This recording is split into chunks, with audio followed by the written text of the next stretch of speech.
going over the same standard from yesterday, which is 3.8 key figures.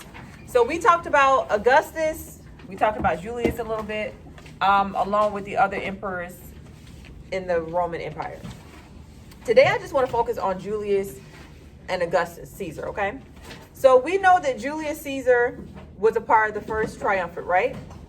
He got together with Pompey and Crassus.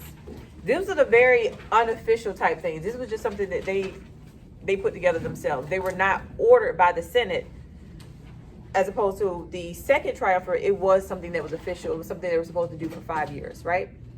So Crassus, unfortunately, he died in battle, and that left just Pompey and Caesar. These two became rivals. The Senate told Caesar to come on back home, baby. Come on, bring me your army, throw it down, and let's keep it moving. Caesar said, I ain't coming back. And if I do come back, it's going to be to throw some hands. It's not going to be to be giving up nothing, okay? So when he came back, what you think he did? Threw hands. He threw some hands, okay? He was able to defeat Pompey, and he put himself as the dictator for life. The reason why that's significant is because up until that point, the Roman Republic did not have a dictator for life. They had a dictator that they may put in place. Like, think about Cincinnatus. He was in place for like 16 days just to fight off an attack. But it was no one that was in that position for life. So that was significant. He did make reforms while he was in place. And that's what I want you guys to make note of.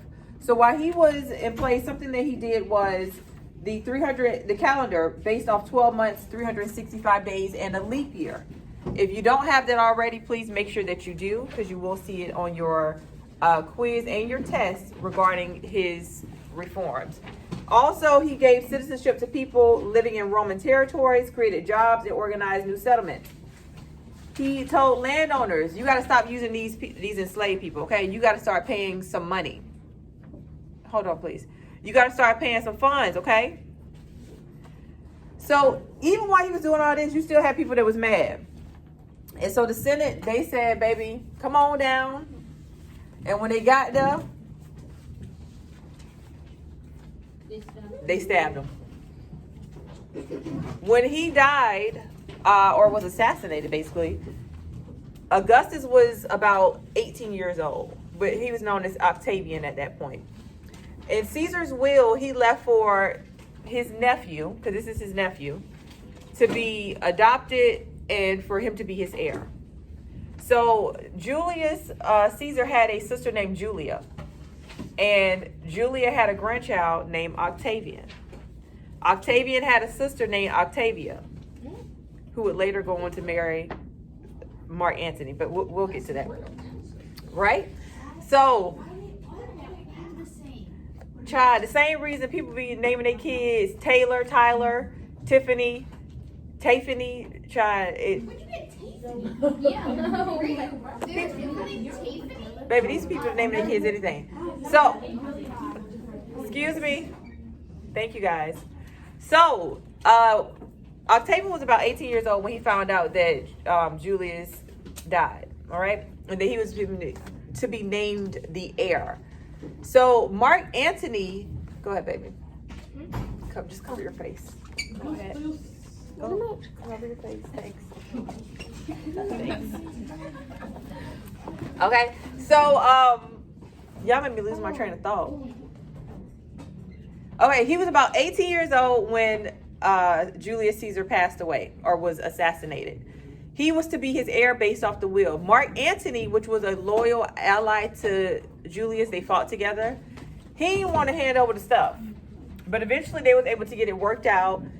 So Mark Antony, Octavian, along with Lepidus, got together to form the second triumvirate. All right, so this one was official. They were to rule for 5 years. They had their own pieces that they were going to be ruling. So each had absolute power in different territories of the empire. Octavian controlled Africa, Sicily, Sardinia, Italy, and eventually Spain. Antony rules the Greek East, including Egypt, while Lepidus controls Gaul and further and near Spain. So in 42 BC, the people who were responsible for orchestrating the assassination of Julius, baby, they got, okay? They were defeated and they fell upon their sword. From what I've read, fall upon your sword means that you died in battle. You took yourself out. Okay? So they took themselves out.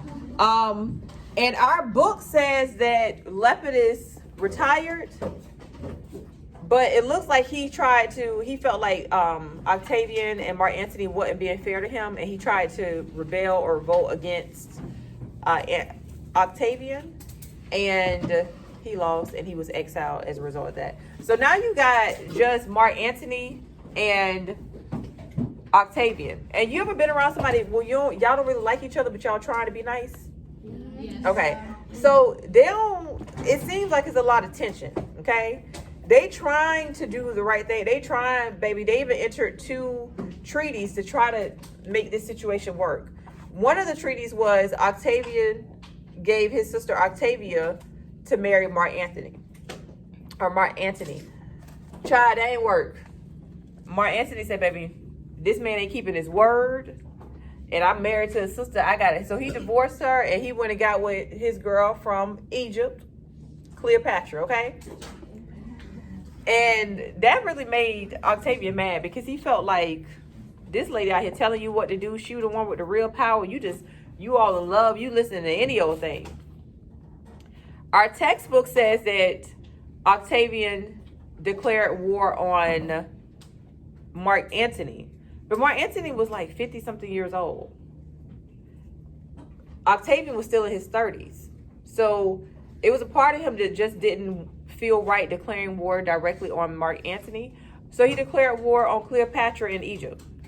Because he probably figured, listen, I know her man's going to stand up for her, okay? Because if your man's going to just let you get beat up and not try to help at all, he going to divorce.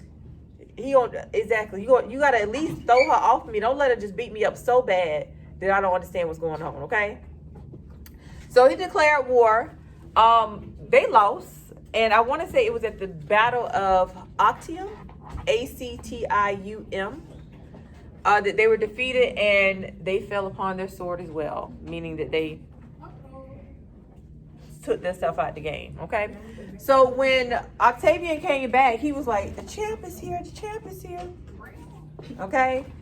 He was considered a hero when he got back. And so publicly he acted like, yeah, let's keep doing this republic thing, like, yeah, whatever.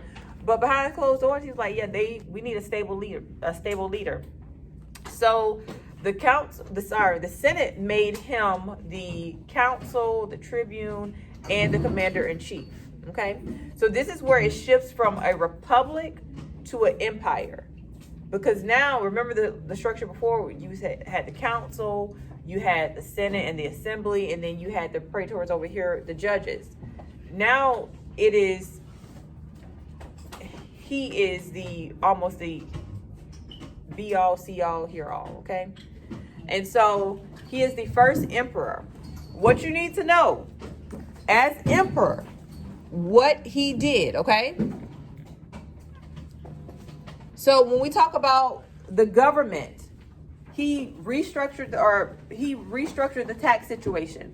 So think about the IRS, okay, in the United States. I don't pay my taxes to some random Joe on the street. I pay my taxes to the United States government, okay?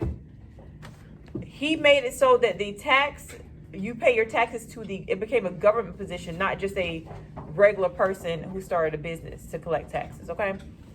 And then also he put the proconsuls in place. So think about governors, how every state in the United States has a governor that oversees it. So before you get to the president, you have your state government. And then before you even get to your governor, you have a mayor of your city. Okay, so think about that structure. Who's the mayor? For West Palm, baby, I don't live in West Palm. I don't know. I stay in Revere Beach. Okay. All right. So for architecture, I'm almost done, guys. Architecture, he rebuilt palaces, public buildings, and fountains. For society, he fed the poor. He wanted to maintain his popularity and lessen the chance of a rebellion. Because remember, just like Cyrus the Great, he let them practice their own religion because you don't want these people to be rebelling against you. It makes you weak when you got to be fighting within your own borders, okay? And so Augustus died in AD 14 at the age of 75. So it could have been from natural causes, but rumor on the street is that his wife poisoned him. Okay? And so it said, and you know the next emperor was Tiberius, which was his wife's son. So it was his adopted son. So hey, you never know. You know people take each other out to get positions. So you never know, okay? All right, now we're going to break up into groups of 3. We're going to do a group activity, okay? Thank you so much. Leave your feedback.